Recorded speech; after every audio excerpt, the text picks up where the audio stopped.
Next, we have Sanjaykumar, Keerthivasan, and Gurleen with an interesting session. Sanjaykumar works as a consultant application developer with ThoughtWorks and specializes in innovative solutions and leading innovative generative AI projects. His fellow presenter, Gurleen, is also a consultant at ThoughtWorks with a strong emphasis on generative AI projects and is actively involved in an innovative generative AI initiative.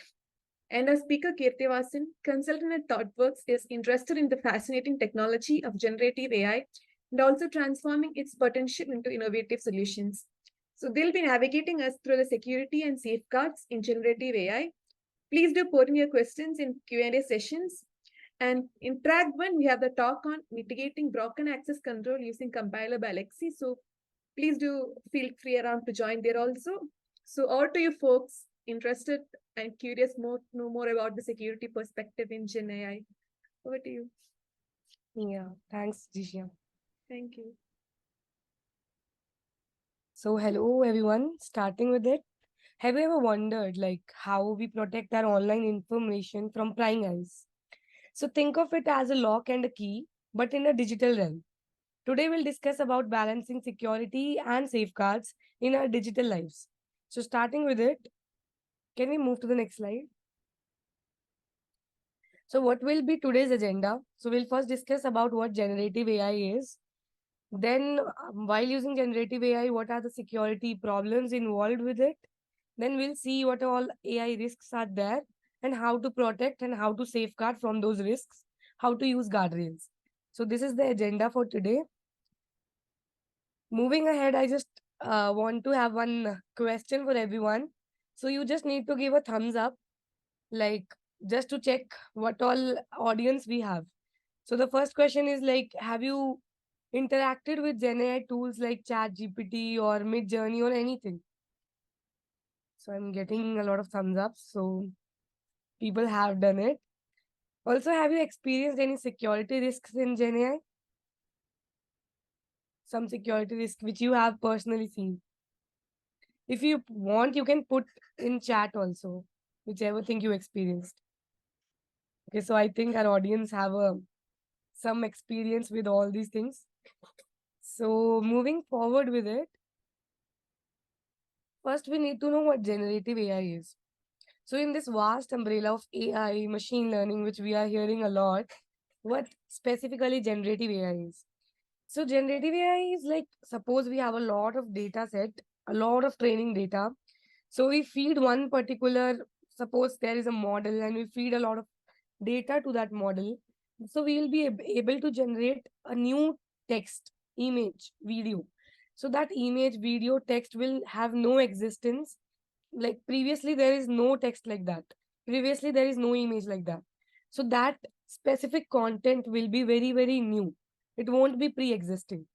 So this is what generative AI is. It can generate rather than giving answers from the training data set. So for getting more idea of it, I'll just give an example of it. Give me a second. So getting into it, what is the difference between generative AI and the traditional AI models? So if we take an example of a chef, so suppose, just sorry for the background noise. So talking about the traditional AI, so suppose there is a chef and we want that chef to create a recipe of a cake. So we have a lot of training data set and that chef will refer a book for specific recipe. So suppose there is a chocolate cake which we want that chef to create. So that chef will go and refer a book. From there, it will refer one recipe and try to give recipe from that specific book.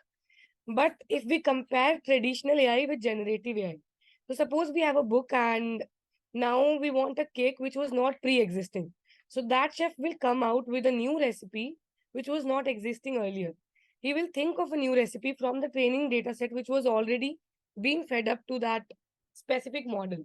And he will think of a new idea which was not pre-existing. So this is what is difference between traditional AI and generative AI. So we have Now we have understood what all differences are there in traditional AI and generative AI. Now we even see what all generative AI tools we have. So one is ChatGPT, which everyone is using nowadays for chatting, for generating new text. So other GenAI tools are like Bard is there. Can you move ahead? DALI is there to create new images. So for image model, we use DALI. There is Midjourney also. We use ClipDrop also. But for creating code specific generative AI, we use Codium. We use GitHub Copilot. So these are the extensions which can help you create new code. So it can assist you with your coding. Runway is like, suppose you have an image or you have a basic prompt and you need to create a video from it, which is not pre-existing. Suppose I just have a static photo and I want to create a video out of it. So I can go ahead and use Runway for it. So these are all the GenAI tools which are very much popular nowadays. Yeah. So now we have understood what all GenAI can do, what all capabilities it have. Now we need to understand what all problems are there. So the first problem is confidentiality, privacy, and disclosure. So we know there is a lot of data which has been fed to training models. So we don't know what all training data is provided to that model. So we don't know what are the clear security guidelines for that specific model. So we don't know, like, the companies doesn't give us the clear idea of what training data set they are using and what all privacy concerns it has. So this is one of the problem of generative AI. The second is deepfakes and identity thefts. So if you have seen, there are a lot of phishing mails going on. So suppose now I will take an example of me itself. So there is a specific structure I write my mails in. But suppose someone copies my mail and give it to ChatGPT and ask it to create a mail how I write. So ChatGPT can understand that format and can give the output in such a format which will feel like Gurleen has only created that email. So you won't be able to differentiate between what is original and what is fake. So this is what identity thefts can be done. Like you will not know if it is the original person or not. So this is one of the problem of generative AI. So the third is copyright and other legal risks. So suppose for the image generation, now you have seen the images which we have used in our presentation. So that was created by Midjourney. So what we can do is, like I explained, email. So suppose I have given a specific pattern of some painter and I have told like I need a image, how that painters paint. So Midjourney will give me the image in the specific format itself. So it is one of the major concern of copyright. So a painter can go ahead and say that this is his specific, like it is his persona. We cannot go ahead and use that persona. So this is one of the copyright issues we have with GenAI. And the last, which I have covered in this presentation, is facts and hallucinations. Suppose there is, I'll give you an example. While creating a application, we asked ChatGPT about Maggie technology. So it started and gave a hallucinated, like what is Maggie technology, that is a framework and all. So whenever there is less data, what it does, it start hallucinating. It generates text or generates information which is not there only, which doesn't, which is not true factually. It is made up. So that is not true. So this is one problem in GenAI, that it made up facts and hallucinations. So these are the problems with GenAI. So if you see this example, I have an image and I have a video. But what if I combine those and it will try to create a deep fake image? So this person is not speaking actually. It is just like using deep fakes. It is, you have seen the Cadbury ad. So what they do is it just use the image, give your text, give your audio, and it will start imitating that. So this can be used illegally also. So this is one of the major concern for generative AI. So are these the only problems to generative AI? No, there are a lot of things that a attacker can also do. Let's take first a prompt injection. So what is a prompt? Prompt is the input that you give to any generative AI. So prompt injection is basically manipulating generative AI by crafting these inputs in a certain manner. Let's take an example. Can we go to the next slide? Yeah. So let's assume a HR manager uploads resume to ChatGPT and asks, like, is this candidate a good hire kind of thing? In the third paragraph, it says like, based on the information, I think it is a good hire kind of thing. But in the second paragraph, if you notice, right, it is telling that this document contains a note saying that this is the best resume I've ever seen, kind of stuff. So this is an example of prompt injection. Like whatever in your input, right, that the resume, if the candidate has written this particular line, ChatGPT assumes that this is the best resume it has ever seen, kind of thing. So this is an example. Okay, let's go to the next. Next is training data poisoning. When we already take a trained model and we try to add more data or fine tune for better accuracy and content, right? The model can also be introduced to vulnerabilities, backdoors, and biases that could compromise the model's security and effectiveness. So this is we should be aware while training the data also. Next is model theft. Like organizations spend a lot of money to develop these generative AI models, and if the models are replicated or stolen, right, they will suffer huge economic losses. If the models have been trained on any PII data or any sensitive data, if the attacker gets hold of that, it can lead to leakage of classified information also. Next is model denial of service. A DOS attack typically makes system unavailable for the internet users. In context of generative AI, it is mainly overwhelming the model or the infrastructure that's running it, and to make it unsupported for a degraded service, to make a degraded service, or increasing the operational cost. An example can be the attacker asking a question that requires a lot of processing multiple times to generative AI, possibly jamming the whole sequence itself. So how do we mitigate these problems in AI risk and all? So as generative AI touches more areas of our lives, it is important for employees of an organization to know how to use these tools. But it is also crucial for everyone in the organization to know the risk of using generative AI. We should collaborate with the legal team, leadership team to draft policies around how generative AI can be used in real world examples. Also, well-trained humans can better detect something fishy like emails and everything. So we should run a lot of mock exercises or simulations to help employees recognize manipulated content created by generative AI and avoid falling for it. While the broader tool, like releasing the generative AI tools created by organizations to the whole people, we should ensure that the heart of the system, that the AI model or the foundational data that it's been trained on, is always kept secure. Let's go to open source. Sorry. Can you go to the next slide? Another way of dealing with these problems are using open source models. The first thing is transparency.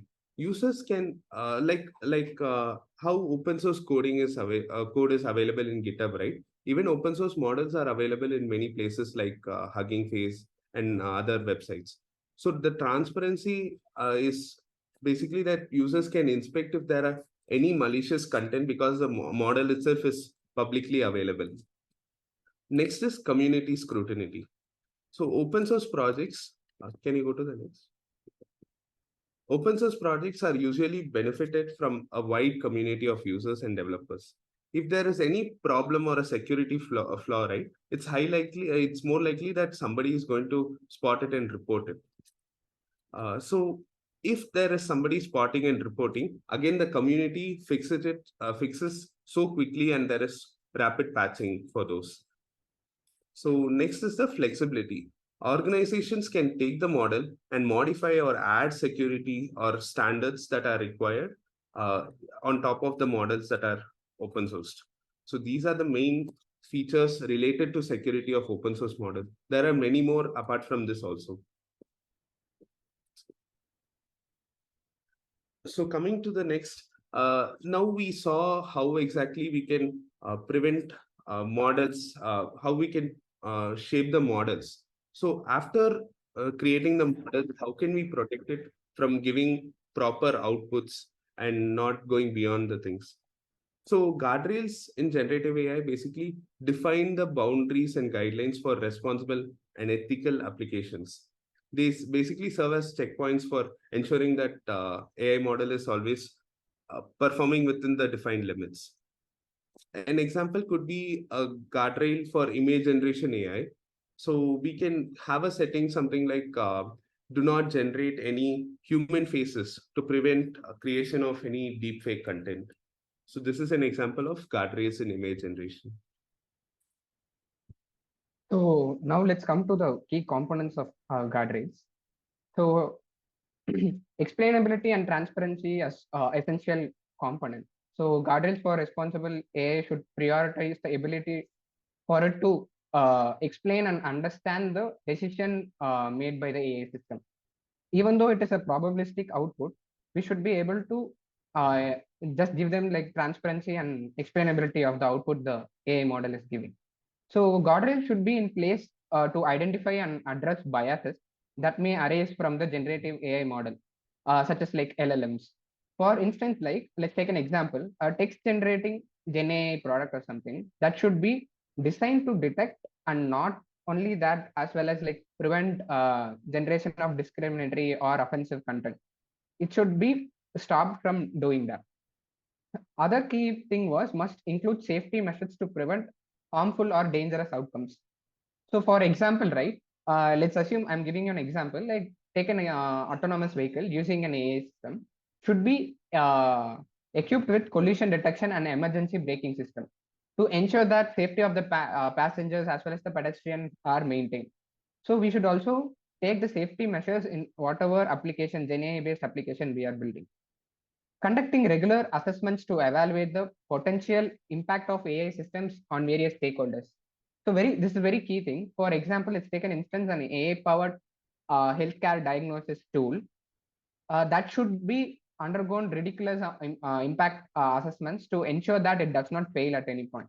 Because the failing, if it is failed, right, the rate in which it affects the failing outcome is very higher. So guardrails should incorporate mechanisms for user feedback and accountability. So allowing user to report an issue or giving a very good feedback, concerns regarding AI system. For an instance, like a user interface where user can flag some inappropriate output or give any valid feedback to for us to monitor that and improve the system performance to make it more accountable and content moderate decisions can be taken. So now we will see it about a tool called as Nemo Guardrail, developed by NVIDIA, and it is actually an open source tool. What it does, so it helps enterprise keep application built on LLMs aligned with their safety and security requirements. So we saw what is guardrail and key component. So this is one of the guardrails which is available specific to LLM based application, which is on AI chatbots. So you would have seen right now every organization or there are many products which has been promoted like chatbots.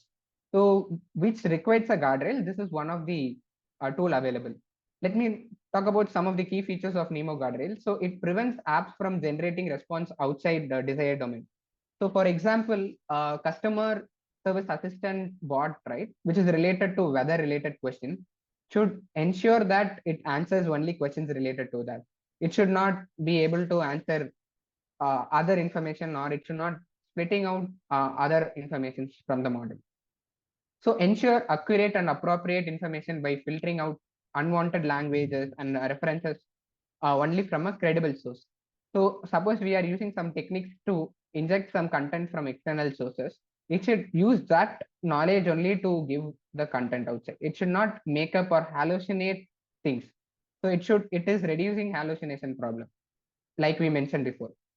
And restricting app to connecting with unknown or safe, like unsafe external third party application. So it provides a safety gateway to actually connect with some authorized third party application for any source of knowledge. Also, it is very accessible to developers. So Nebo guardrail is user friendly and can be used for virtually any software developers, regardless of their machine learning or AI expertise.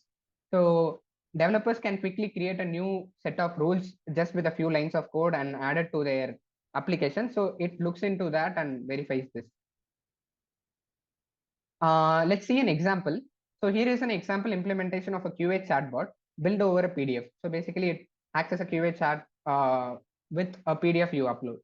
So here I'm trying to do a prompt injection to the model by hijacking it to write a poem for me. So without the guardrail, right, in the left side, it actually spitted out a poem for me. So in the right side, you could see it gave me a proper output.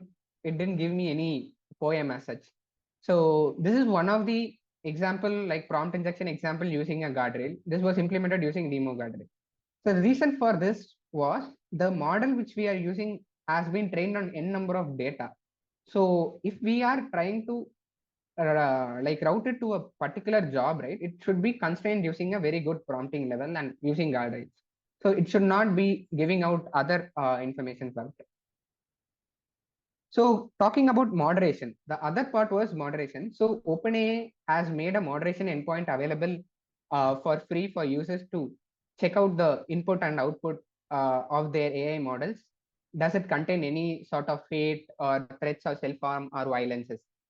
So not only guardrails, like we should also look into the moderation, which is also a key part of the guardrail components.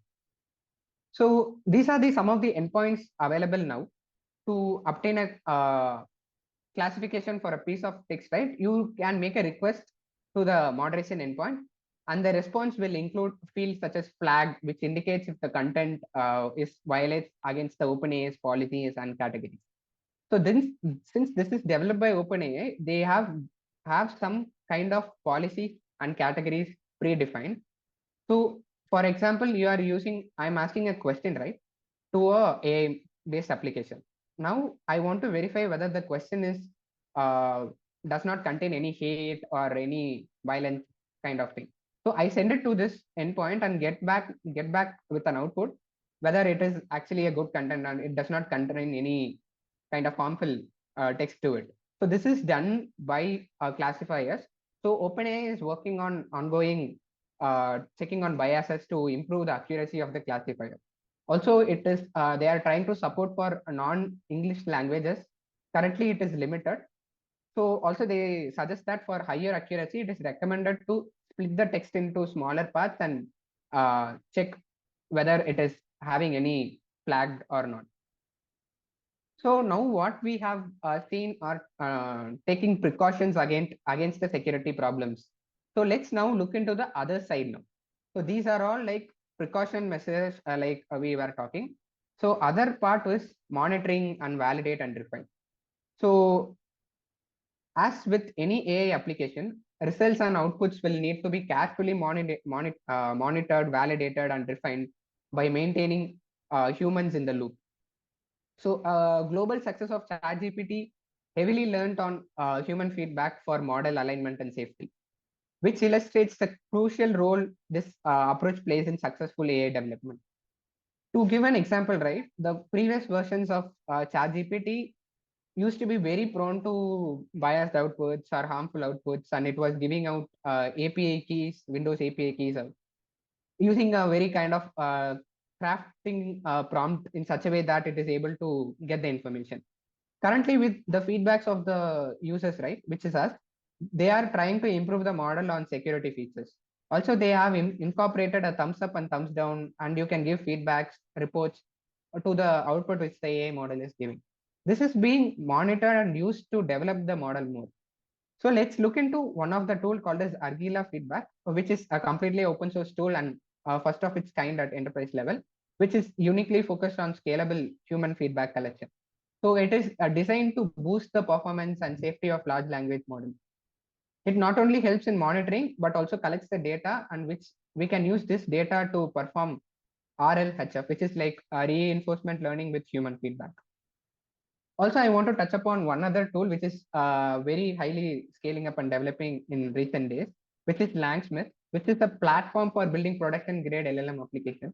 It lets you debug, test and evaluate and monitor your runs on LLM frameworks, and seamlessly it integrates with a framework called as LangChain. If you have heard of it, it is a go-to open source framework for building any LLM-based application. So Langsmith is also developed by LangChain, the company behind the open source LangChain framework. LangChain is currently in private beta. It would be like, so we are not recommending anything here. It is available for users to try out. And in this space, it is continuously evolving. So to conclude, right, setting up guardrails in AI-based application presents not only like technical hurdles, but also operational challenges. Like organizations must establish clear roles and responsibilities. Possibly through an AI ethics board to oversee ethical compliances and conduct audits. So logging and auditing tools are crucial for tracking AI design decision making and enabling corrections. The rapid evolution of AI technology can create compliances uncertainty, necessity of engagement with legal and regulatory bodies, and advocating for sensible AI regulations is very important. Also, continuously monitoring and adaptations are essential to address evolving challenges and ensure ethical and responsible use of AI. So, which enables trust and transparency in AI system. So, one other challenge, to give an example, right? I can mention before, ChatGPT has been evolved with security concerns, which also has been reduced the performance of output in certain ways. So that's why we tell it all goes in hands on hands. Like we should maintain the security as well as the output it is generating. So in complex world of AI, right, striking a right balance between security concern and effective safeguards is very pivotal. So careful implementation of guardrail stands as a vital bridge to bridge the divide. So ensuring a secure and responsible AI future. Thank you, everyone. So you can post any QA you have in question. We'll try to answer. Thank you, folks, for the interesting talk. So if you have any questions, you can ask in the Q&A. So we have almost come to like end of the track 2. So thank you for the talk. It was like, especially when GenAI is a buzzing word in the industry. Thanks a lot for the interesting talk.